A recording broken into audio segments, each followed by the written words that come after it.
All right, boys, we got another TWAB this week, but this one doesn't have a lot of information on it, but it's got the one big sandbox change I think we've all been waiting for. Lordofwolves is finally being dealt with. Bungie states Destiny 2 Update 2.5.2 will be released next week, kicking off Solstice of Heroes and bringing some balance to Lordofwolves. There will also be a few more changes and fixes with the update that have been highly requested by the community. Here's a quick preview of what's to come. First up, Lordofwolves, reducing the amount of ammo that shotgun scavenger perks can give to Lordofwolves when in the Release the Wolves state. 2 scavenger perks, guys, essentially would give you up to 30 rounds, which was like 3 full shots of Release the Wolves. They're also decreasing the effective range on Lordofwolves, and then they state that this decrease is more aggressive when in the Release the Wolves state. So there you go, boys. Lordofwolves is finally being dealt with. Now, how extreme that decrease there in effective range is going to be, I don't know. We'll just have to check it out and see next week.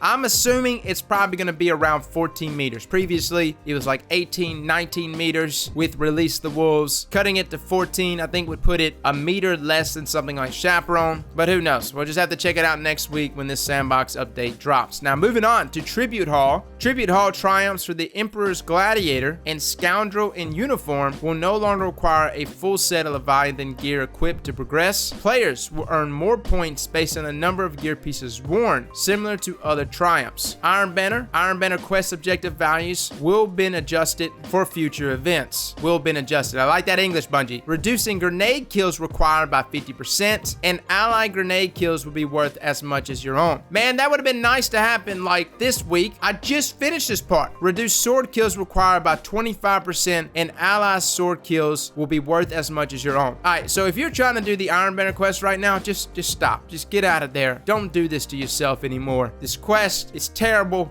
On top of that, you gotta put up with Lordofwolves. Just leave it. We'll just hit it up the next time Iron Banner rolls around. Menagerie and Chalice. Heroic Menagerie will drop a sword for the first time completion. That's actually really nice, guys, because the RNG in terms of getting a good roll for these swords doesn't seem to be difficult. It's just getting a sword to drop. Now, there's also going to be a moderate chance to drop these swords. It actually states a 25% chance, which is really nice. So I'm assuming 1 out of every 4 Heroic Menagerie runs should give us one of these swords, right? Am I thinking about that right? This may actually get me involved in some Heroic Menagerie, because the sword for the Titan class is pretty nasty, especially when combined with the right perks. We've shown how much damage that sword could pop off, as well as the sword for the Hunter class. Now, the sword for the Warlocks, yeah, you might just want to skip it. General fixed an issue where completion notifications did not appear after completing bounties. This will also fix an issue where players would sometimes not spawn during a Crucible match. Don't see anything about people going invisible. Hopefully, that will be included at some point. Just know, guys, if you're inside of Crucible and you're invisible, as well as people in front of you are invisible, open up your pursuits tabs and then close it. For some reason, whenever completing a bounty, everyone goes invisible. So it requires you to open up your pursuits tab, close it, and everyone should be looking the way they're supposed to be. Now, Bungie did state that the Crucible invisibility thing will be fixed next week, or that it's expected to be fixed next week, but they're also going to be fixing strike loading, which is essentially an issue that causes players to be stuck in a loading screen. This seems to happen, at least for me, in Crucible as well, where you'll just sit there at like 11 out of 12, and then it'll go to 12 out of 12, and then it will act like it's sending you into a match, and then it'll go right back to 11 out of 12. And it'll do that indefinitely until you like exit out of matchmaking and requeue. Regardless though, hopefully those things will be fixed. Now, moving on to what it is that we're actually going to receive for dealing with Lordofwolves this past few weeks or months. I don't know, it just seems like it's lasted forever.